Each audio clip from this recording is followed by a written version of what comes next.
All right, thank you for tuning in to Kabbalah 101, the Science of Kabbalah. Guess what? Today, art, science, and Kabbalah, how do they connect? Rav Yitzchak Michaelson will explain it all. Sit tight. We will be back soon.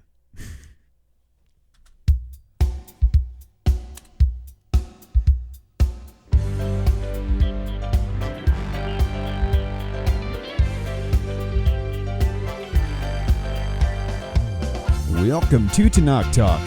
I'm your host, William Hall, broadcasting live out of Kingsland, Texas, USA, with another episode of Kabbalah 101. Rav Yitzchak Michaelson. I was going to say presiding. I don't know if it makes sense. Presiding. Presenting, being a present to us all. Oh, this has been a fun day. Oh, my. Come on, switch. There we go. Yeah. It's been fun. It's been a challenge, but it's been fun. And you'll see when you go back and see the video.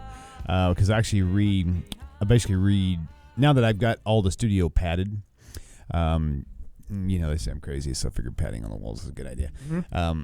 Now that it's all done, I was able to kind of reassess the alignment of the desk and where everything was. I had cords taped to the floor, So anyway, after looking at it all, looking at the purposes I'm planning on fulfilling here, I decided that what I would do was just I would move the desk in a different location of the studio, and boy, I'm so glad I did. Oh my gosh, it opened this place up like it feels twice as big in here now. And but when I did, I had to actually unplug all the wires and pull them out of some of them were in the floor. I had to pull them out of the floor and relocate them and run them along base. And a lot of really, really interesting configurating. And so when I went to put everything back together, then we ran into computer problems, et cetera. I got that resolved.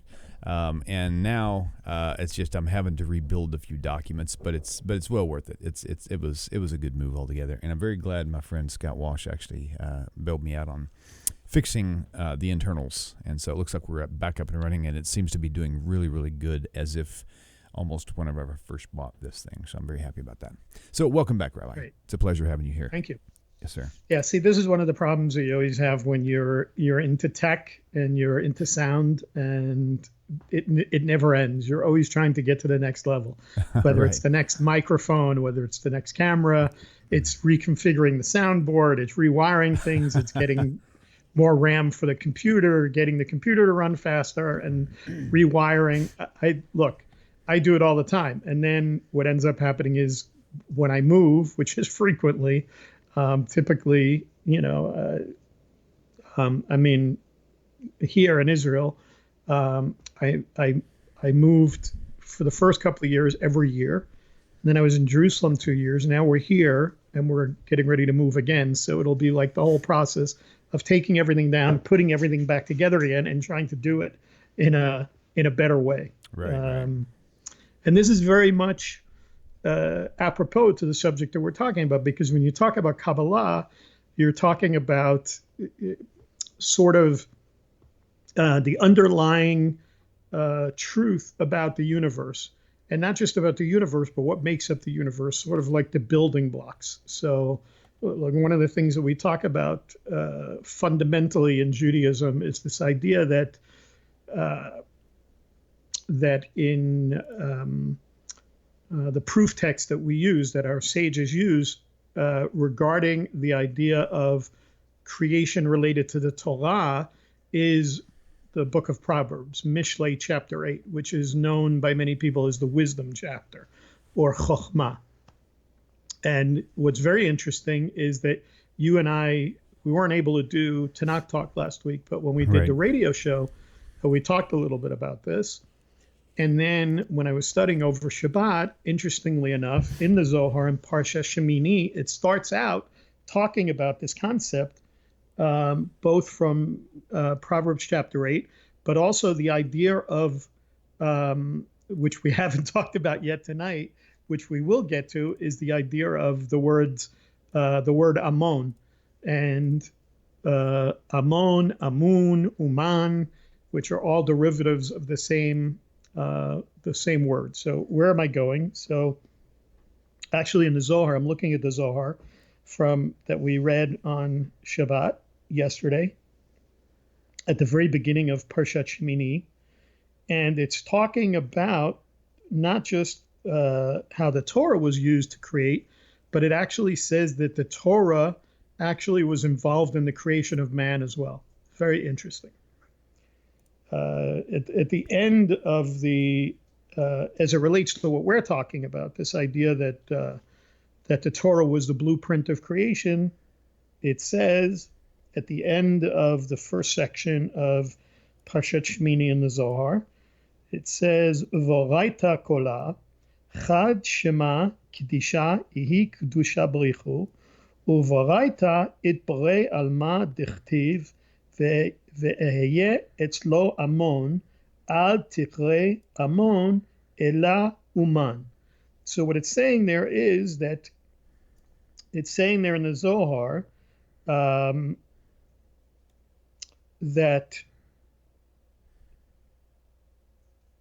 it's quoting from the that verse that I talked about in Mishlei chapter 8, verse 30, where it says, and I was daily his delight. And then it says, the whole Torah is one holy name of the Holy One, blessed be he. By the Torah was the world created, as it is written, then I was by him as a nursling. And it says the Hebrew is amun there, but it actually is amon when you look at the Torah. And it says, do not pronounce it as amun, but as uman, or it could be amon, okay? Which is literally, it says an artificer. And an artificer just basically means, it's a fancy word for a master craftsman or a skilled craftsman. So when you read that in Mishlei chapter 8, verse 30, in a lot of English translations, you'll see that it says, I was by him beside him as a nursling. But that word amon actually means a skilled craftsman. And what is the Kabbalah Sulam, Rav Ashlag? What is his commentary on that, on this idea of that artificer, or the idea that the Torah was a master craftsman at the side of Hashem? It says, for it was his instrument of art for the creation of the world. That's what the Kabbalah Sulam says. That, in other words, the Torah was his instrument of art for the creation of the world. And then it goes on, and it talks about this idea that that man was also created by the Torah, and it quotes from Breshit, Genesis chapter 1, verse 26, when it says, and Elohim said, let us make man. And it says, why is it written in the plural form? And it says, the Holy One, blessed be he, said to the Torah, I wish to create man. And then this is a famous story that says, she replied, meaning Torah or Chokhmah, because Chokhmah is in the feminine. And by the way, while we're on that subject, oftentimes Christians will look at Proverbs chapter 8, not just Proverbs chapter 8, verse 30, but Proverbs chapter 8, period. This idea of wisdom, and they'll try and kind of put a Kabbalistic slant on the idea of it being talking about Jesus, that when it's talking about wisdom, they try and connect some of the things in the New Testament to Mishlei chapter 8, verse 30. The interesting thing is that Chokhmah is a feminine noun. And when we're reading here in the Zohar, William, it's talking about the idea that Hashem is basically talking to the Torah, and it says she replied to him. So Chokhmah is seen as a feminine word in Torah, and the Torah is seen in that form responding to Hashem. And it says this man, meaning the man that Hashem wants to create, is destined to sin, and he will provoke you. Unless you are long-suffering with him, how will he live? How will he endure? And Hashem replied to her, meaning to the Torah, you and I shall maintain him in the world, for I am not called long-suffering for no reason.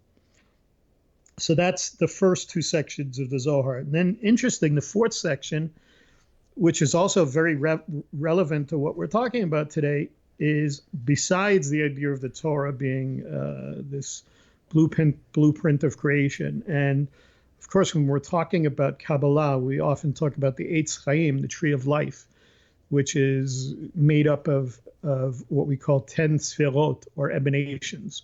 actually there's an 11th one that sits in between Chokhmah and Bina, that sits in between wisdom and understanding, and that's Da'at, which means knowledge. And I think we talked about this when we were talking about the whole concept of science, and when we were talking about string theory, about how modern string theory now posits, an 11-dimensional system. And people often say to me, well, how can you say 10 sferot and say that modern science says there's an 11-dimensional system? How does that match? Well, you have Da'at, which is really the 11th one, which is kind of hides, so to speak, in between Chokhmah and Bina.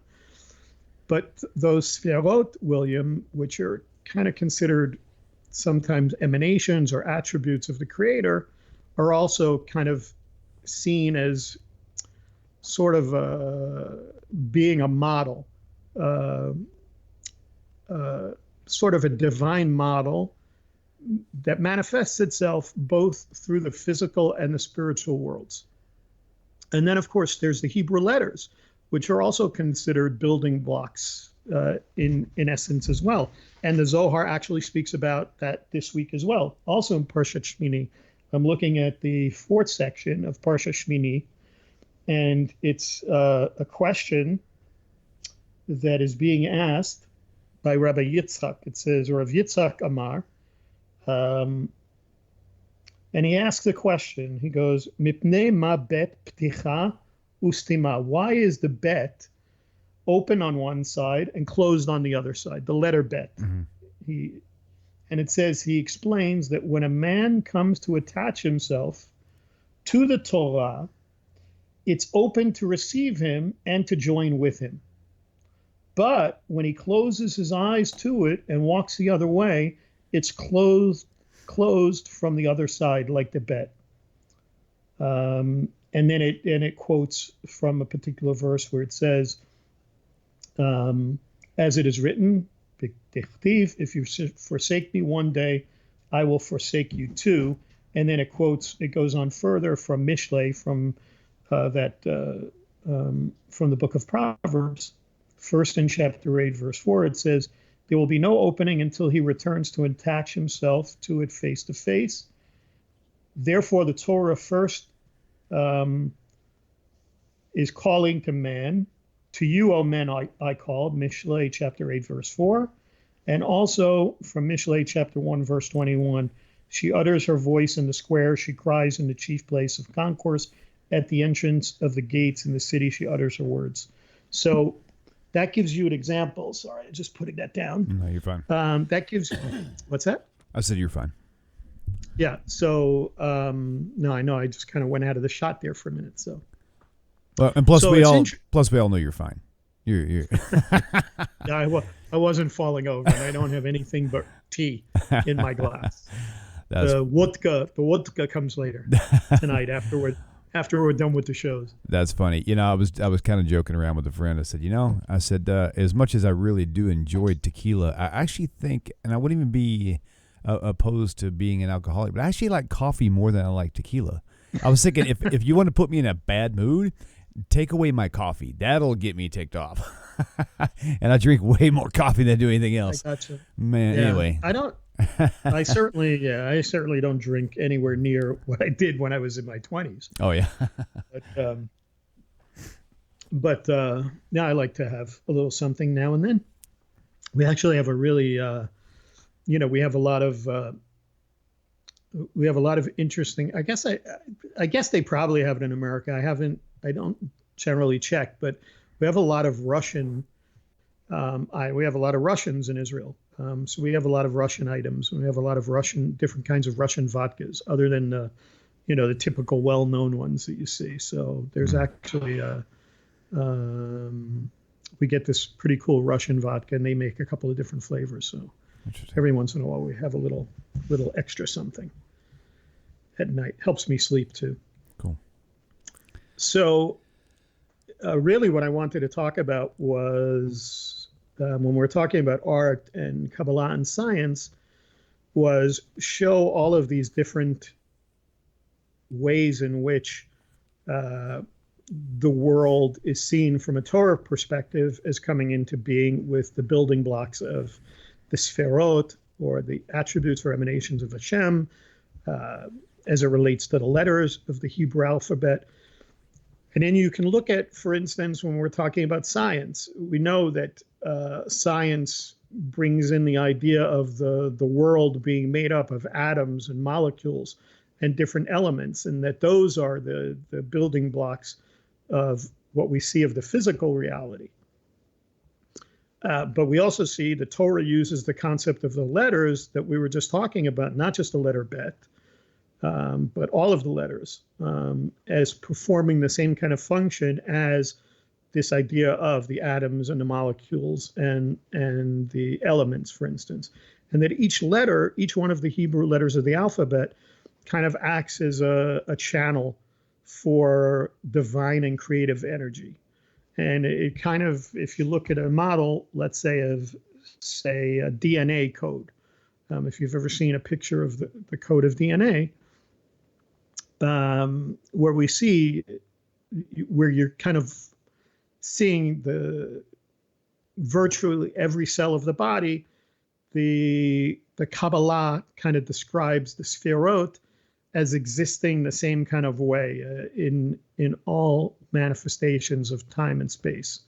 So when we're talking about this concept of the Torah as the blueprint of creation, it resembles kind of the varied laws of nature that typically we see in our physical world, making sense and kind of presenting order to the universe as we recognize it. But when you're talking about art and science, we're not just talking about science as it relates to like elements and atoms and molecules, and what we're talking about is sciences. Now we're saying art, science, and Kabbalah, but we talked at the beginning of the show, not the beginning of this show, but the beginning of when we started doing shows, talking about Einstein's theory of relativity, and we talked about Isaac Newton, and we talked about all these different scientists. But when you're talking about sciences, there's much more to sciences than just that part of science. There are natural sciences. Mathematics is considered science. You could say that psychology and things like that are related to science as well. So originally, when I started thinking about this concept, I originally thought, let's go deeper into the idea of the Sferot, of each one of the 10 emanations or attributes of Hashem, and kind of go into a deeper understanding of them and explain them. And I thought we would do that, but then I kind of started doing some studying on my own. And one of my favorite people to learn from is Rav Yitzchak Ginsburg. And Rav Yitzchak Ginsburg has a website that people can go to if they want to look at some of his things. It's called Galenai, Galenai, and he does a lot of teachings. He is actually Rav Yitzchak Ginsburg. Some people might remember him because he did a very interesting video, probably about 3 or 4 years ago now, where he talked about the, I don't know if he called it the fourth revolution, where he talked about that we're living in the days now where it's time to start teaching the non-Jews Torah. And a lot of people were woken up to the idea that it's okay to teach Torah to the non-Jews as a result of Rav Ginsburg's teaching on that. I think you clarified one time on another show. Let me turn my microphone down just a touch. You had mentioned, and I think all the rabbis pretty much agree on it. I mean, the prohibition, I think, against teaching Torah to a non-Jew are the non-Jews who have no respect for Hashem whatsoever. Right. The ones who would take it and trample on it. And so is that still an accurate statement to say?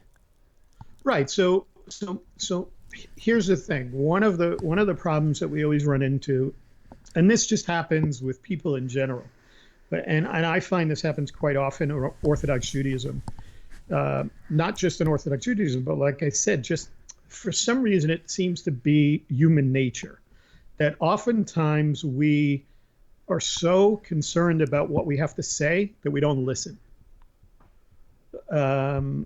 And what I mean by that is that oftentimes when, let's say we're in a disagreement or we're in a dispute with somebody, let's say you're on the phone with a friend, and for some reason you guys have gotten into it, and now you're trying to work through your issues.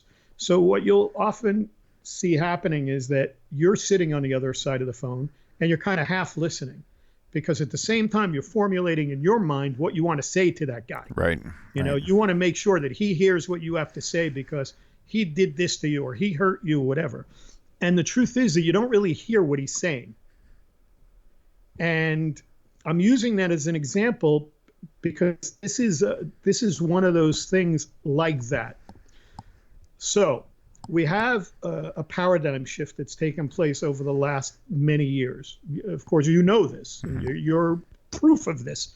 Tanakh talk is proof of this paradigm shift that took place, where people have come out of idolatry. People have come out of different sects and different forms of Christianity, and now embrace Torah or embrace some form of Judaism, or at least want to be attached to the Creator in the proper way and attached to Judaism in some form, or they see the truth in Judaism. What ends up happening is that those people are sincere in what they want to do. And in many ways, they have given up not just their Christianity and their idolatry, but they've even given up what we call shituf in the Talmud, a concept of partnership, where it's believed that that certain people can still practice shituf. They can still practice partnership, like believing that Hashem can be in partnership with something or someone, and it not being avodah zarah, it not being idolatry. Now, that's not true for Jews. When I'm talking about the Talmud speaking about this is talking about non-Jews. But what we have in that paradigm shift is we have people like you, William, and thousands and thousands and thousands of other people that have not only given up idolatry, but have given up shituf completely, have given up this idea of considering that Hashem would be partner with anybody. And have gone past the concept of just being a typical B'nai Noach, a typical somebody who says, I want to keep the Sheva Mitzvot B'nai Noach. And the term that's used often is Chasidei Umot Olam, the righteous of the nations, which can kind of go a step above, because there are sources that allow for what you would call a typical Ben Noach, somebody who just says that they want to keep the Sheva Mitzvot B'nai Noach, that there could be a simple B'nai Noach that could also believe in Shituf, and for him that's not considered idolatry. But that's not the people I'm talking about. So this is where we get into oftentimes a problem within my community, within Orthodox Judaism, between what rabbis teach and the argument goes back and forth. Like the big argument about Shabbat. That's that case where people don't listen to each other. Like how many times it has to be said that nobody that I know, there's not one Orthodox rabbi I know that ever teaches that a non-Jew can keep the Jewish Shabbat.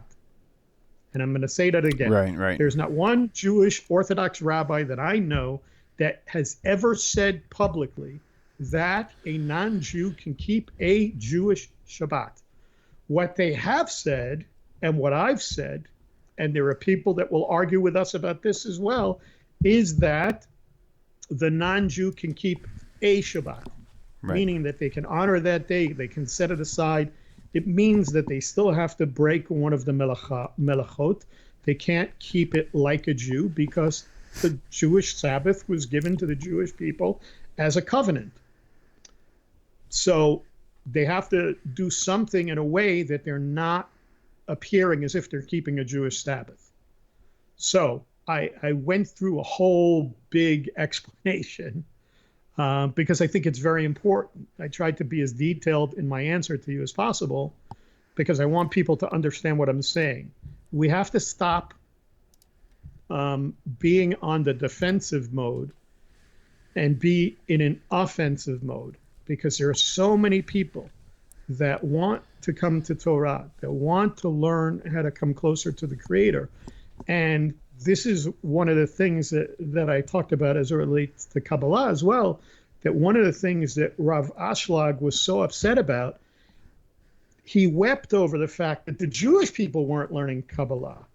But really, in essence, if you study his teachings deeply, you'll come to the realization that not only was he weeping over the fact that the Jewish world was not studying the Kabbalah enough in order to understand the intent of the Torah, but he felt that it was really holding back, Geulah was holding back the redemption. And I believe that as well. I believe that if we refuse to teach the Chasidei Umot Olam, the righteous of the nations, those people who have given up idolatry, those people who have given up Shittuf, those people who believe Shema Yisrael, Hashem Elokeinu, Hashem Achad, they believe that Hashem is one. If we refuse to teach them, we're holding back redemption. This is why not only do I teach Torah, but I teach Kabbalah, and I take a lot of heat. People say to me, how do you have the nerve to teach non-Jews Kabbalah?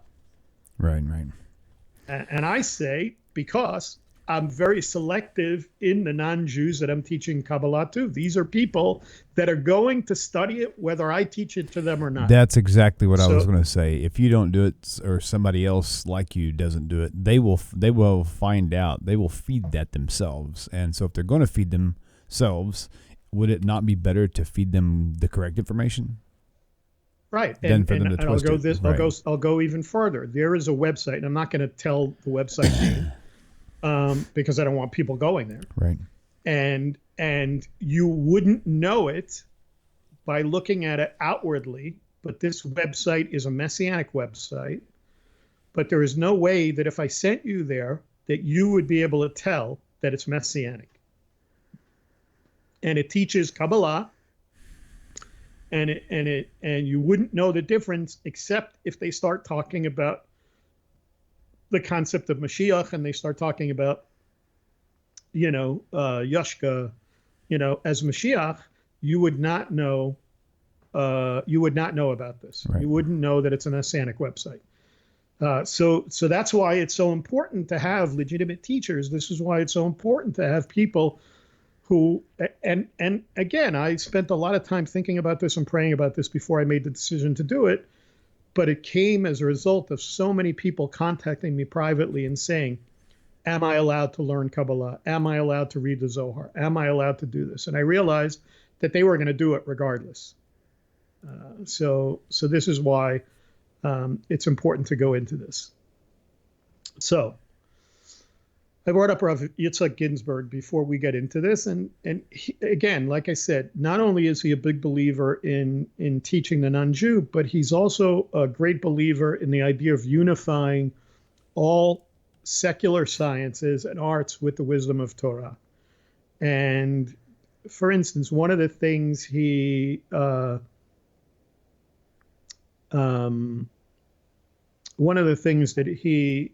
brings up as a comparison is like looking at, like we talked about the music, we talked about the letters. I'm sorry, my mind is racing over this. Okay. So we talked about the letters as building blocks, and we talked about molecules and things like this. So the other thing that he brings up is musical notes.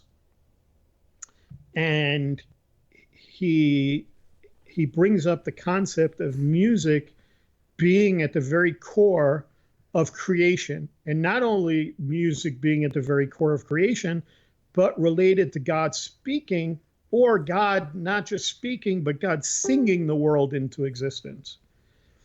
And that's why I thought it was so interesting in Shmini to bring up this idea of the Torah and how Rav Ashlag talks about it being an instrument of art, that the Torah is an instrument of art. Now, we're talking about instruments now, so musical instruments. Look at Har Sinai, for instance. We know that in talking about the Torah, when the Torah was given and Bnei Israel was standing at the mountain, and we had this incredible show going on. I always say think about the most spectacular July 4th celebration you ever went to, with all this fireworks and things like that, and you could never imagine what Har Sinai was like. I've often gone out. We live in Tzfat, which is probably, I think the elevation is we're somewhere between 800 and 900 meters. I think that's somewhere around 3,000 feet, the elevation. So I can look out from my house, look at Mount Meron, where Rabbi Shimon Bar Yochai is buried, who's the who wrote the Zohar.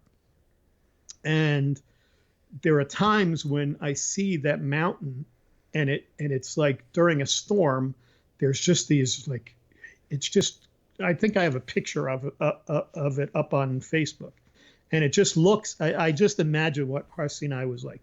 But now imagine that, William. Kind of put yourself in that mode, and the listeners can kind of put themselves in that mode. Close your eyes for a minute and think about that, and think about what you remember reading in the Torah about what happened at Sinai with this clouds coming down and the sounds. And it's believed that the shofar sounds that it said were going on during the giving of the Torah at Har Sinai were actually felt. Like, in other words, the people could see and could not, they didn't just hear the musical notes, but they actually could see and they could feel the vibrations of the sound. They could actually see the sound waves, which is just mind-boggling when you think about it. So this is where that concept comes in, this idea of vibration and frequencies.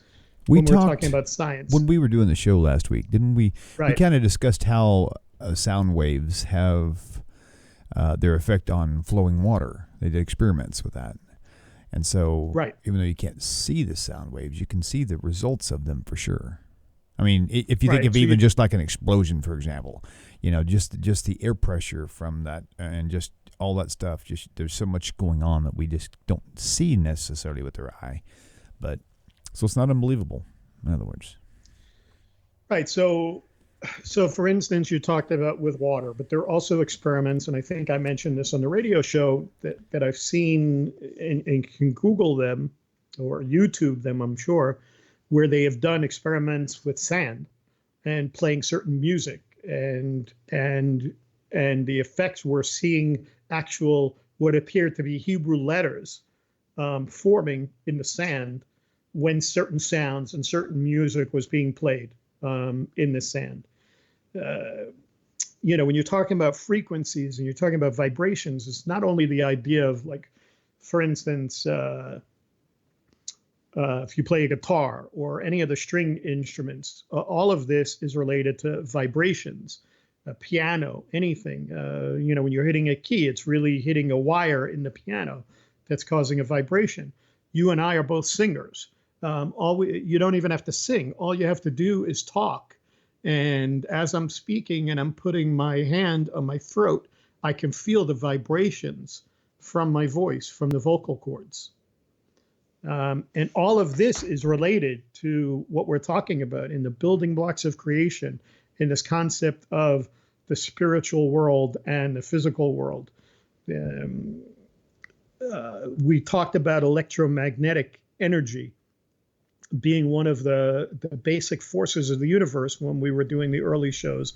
Like I said, we talked about the intensity of the frequency of electromagnetic energy.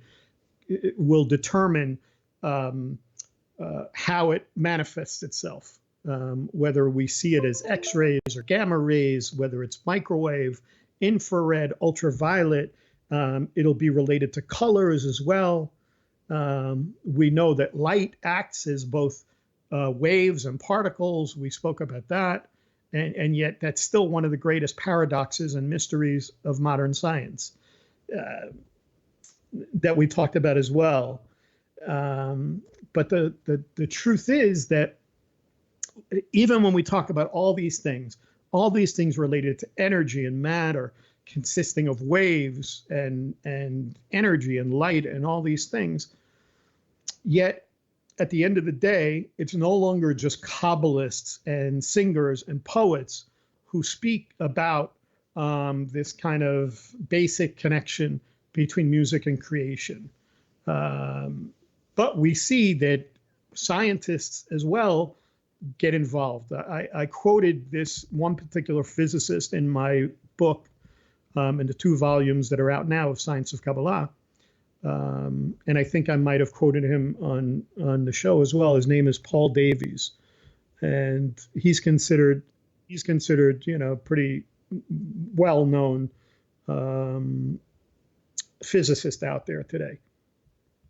And one of the books that he wrote is called Other Worlds.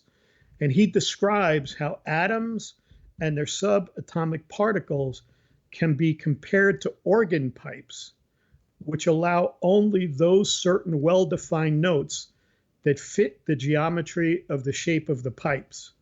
He goes on to say, so too, each atom is characterized according to its energy, vibration, or frequency, which he calls subatomic music.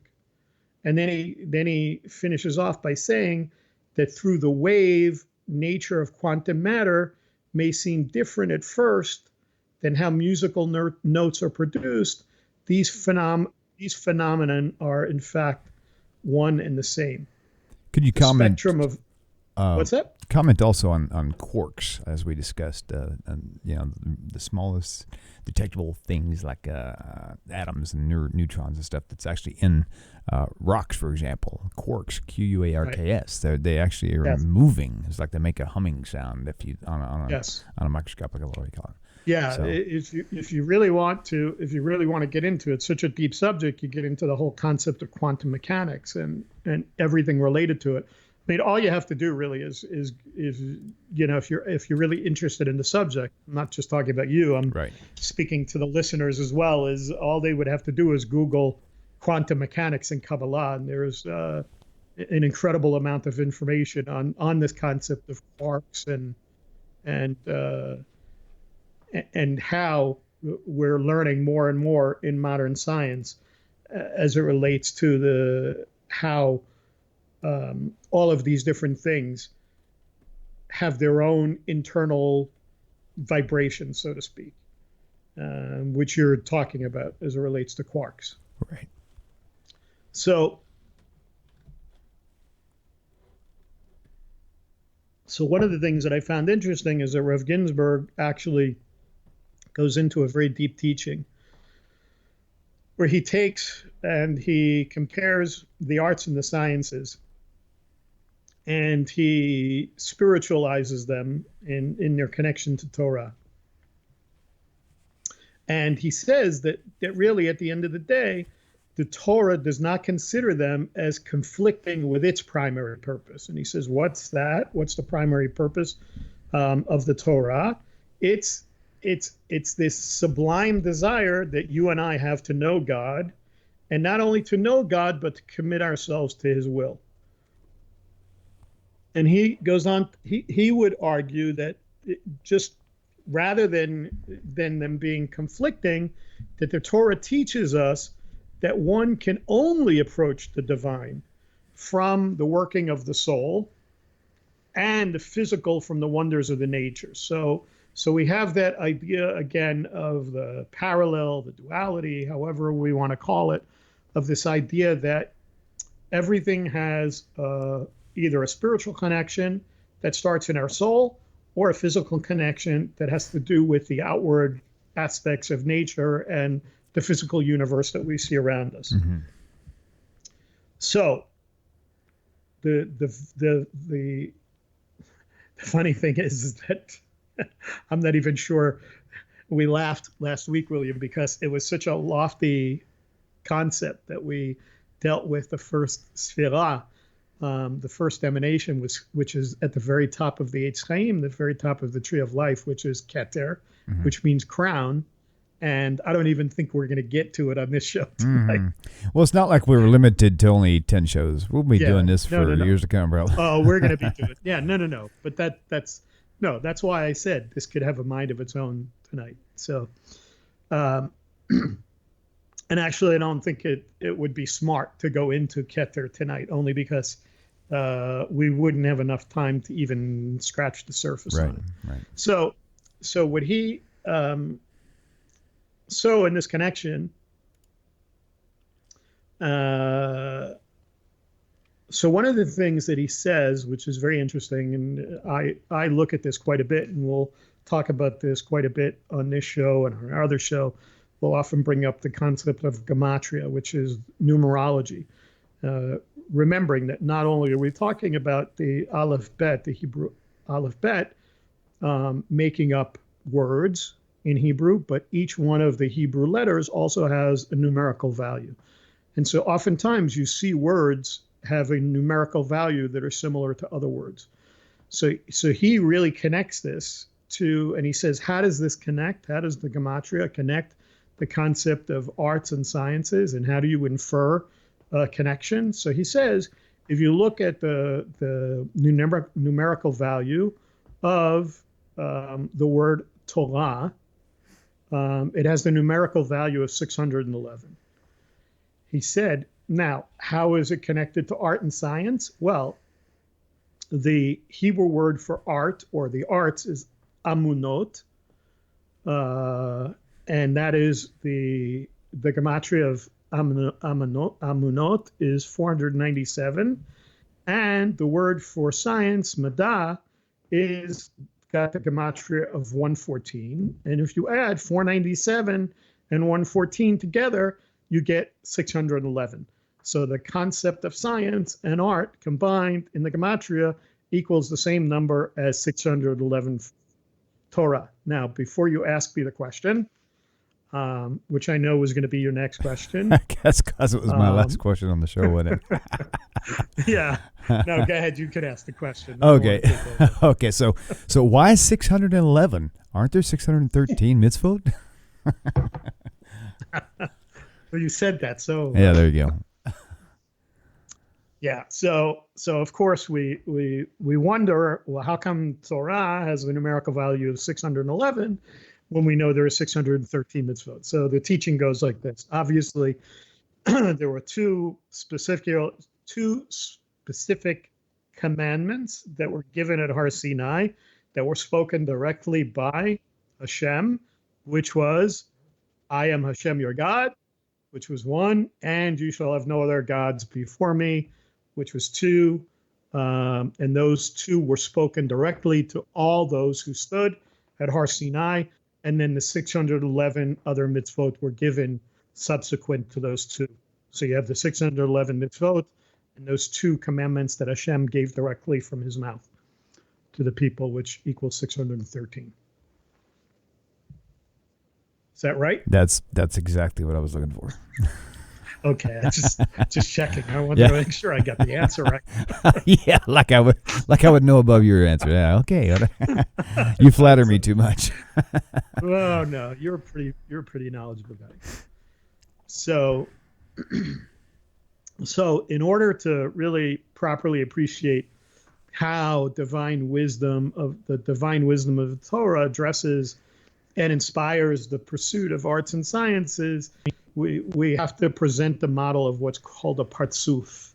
And these are all things, these are terms that everybody's going to learn. You can, if somebody wants to look up partsuf and they want to type it in English, you can look it up by Googling. It's Partzuf. I'll give you a simple kind of the Rav Chaim Vital. Rav Chaim Vital was the main student of the Ari HaKadosh. He's the one who wrote down. He was pretty much the scribe of the Holy Ari, the Arizal, who gave us most of what we know in modern Kabbalah. And Rav Chaim Vital says that a partsuf is an aspect or face of the divinity that relates to the Sefirot. So, for instance, when you have a group of, we have, for instance, in Kabbalah, we talk about, you'll hear, maybe I haven't talked about this yet, but we have the concepts of like Zer Anpin and Arich Anpin, the idea of the short face and the long face. So Zer Anpin is made up of the 6 sfirot below. You have Keter, Chochmah, Bina, which is Keter is crown, Chochmah is wisdom, Bina is understanding. And then you have 7 sfirot under that. The bottom one, the lowest one, which is the level that we live in, is called Malchut, kingdom. Those 6 sfirot between Keter, Chochmah, Bina, and Malchut are considered a partsuf.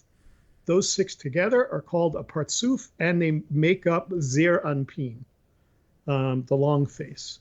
So that's a basic kind of understanding of the concept of a partsuf.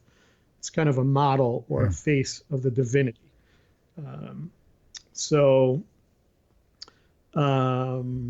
In our case, we're going to look at each one of the sirot and how they connect to the physical concept of arts and sciences. And the first one that we're going to talk about when we do the show next week, although I may just say a little bit something about this, is the idea of Keter, which is the highest you can go. Not only do we have the Sfirot, Keter, Chochmah, Bina, and the other Sfirot down to Malchut, but there are also worlds in Kabbalah, which we'll talk about as well at some point. So the world which exists at the very top is called Atzilut. And Atzilut would be the world in which the Kisei HaKavod, the throne of glory, exists. The very throne of glory where Hashem sits, although we know that Hashem doesn't sit on a physical throne, right? But that's to give you an idea where Keter is. That's right. the main one, the top. Now, what's interesting about that is that when we get into it, when we get into this concept of Keter and crown, and when we talk about it and go into it really deeply, what you're going to find is that it's connected to this concept of amunot that we already talked about, which is this word related to art. And what is the root, the same word where manut comes from? Emunah. And when we talked about that word of amon, the master craftsman or that skilled craftsman, or that amun, art or craftsman or whatever, all of these, amanut, I'm sorry, amanut, uman, amon, amun, and emunah all come from the same root, all related in this idea of faith and Torah and art and science. And we're going to have to wait until next week to talk further about it. And that is okay. We'll like I said, we don't have to compress everything into one show. If we did, we would pretty much have to have a time machine, I think, to make that happen. So that's all right. That is really okay. So going back to the what I was saying at the beginning, the setup here. So the way I had the studio set up before, I had the desk sitting in the middle of the floor, and it was I had 2 monitors and my laptop and another monitor on the left side, and the other 4 screens were to the right. And so whenever I would work, I would always have to be turning around, shifting my body to reach 2 keyboards to turn and look at screens back and forth. So this put everything on one wall, which is good. But I look at it kind of like, first of all, I can't type very well to begin with. I peck. But even with that said, if you put me in front of a keyboard, like straight in front of a keyboard, I can type really fast, even just by pecking. But you turn that keyboard 25 degrees at an angle, and all of a sudden my brain can't find a single key on that keyboard. And that's kind of how I feel in the studio when I move my desk and move my monitors to the other side, move my mouse and keyboard. I feel like I'm in a different studio. It's weird. So I'll keep. I know how that is. I know how it is. I have a very small, like the space that I'm in now is not like when I do the show with you, I'm in my like little video setup here. So I have the green screen behind me, and I have my little setup here with my laptop and my one studio mic and a little tiny board and my light and my camera and everything else. But I'm in a confined space. So like when I have to, I literally have about 8 inches between the microphone and my coffee cup. So it's like when I want to put my hands into the keyboard to get over here to look at my notes. If you see me like, licking the coffee off your fingertips. Yeah, it's different than when I'm like where I'm sitting funny. Now to the left over there is where my big desk is with the soundboard and the iMac 27-inch and the other studio mic on the scissor. Right. That's cool. And the only reason I don't do that is because for some reason we don't get as good video on that system until I can figure out how to get this camera set up. Right. And I can go back over there and not be as confined. So I hear cool. you. Very good. Very good. All right. Well, it's been fun. Rabbi, we'll talk to you in a few minutes, of course. Okay.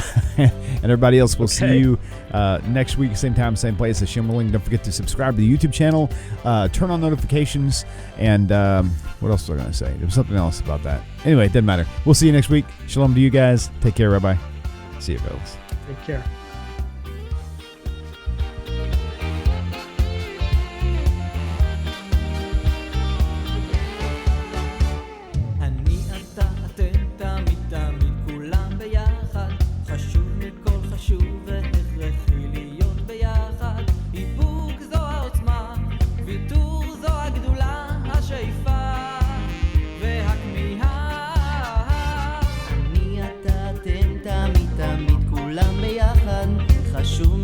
חשוב והכרחי להיות ביחד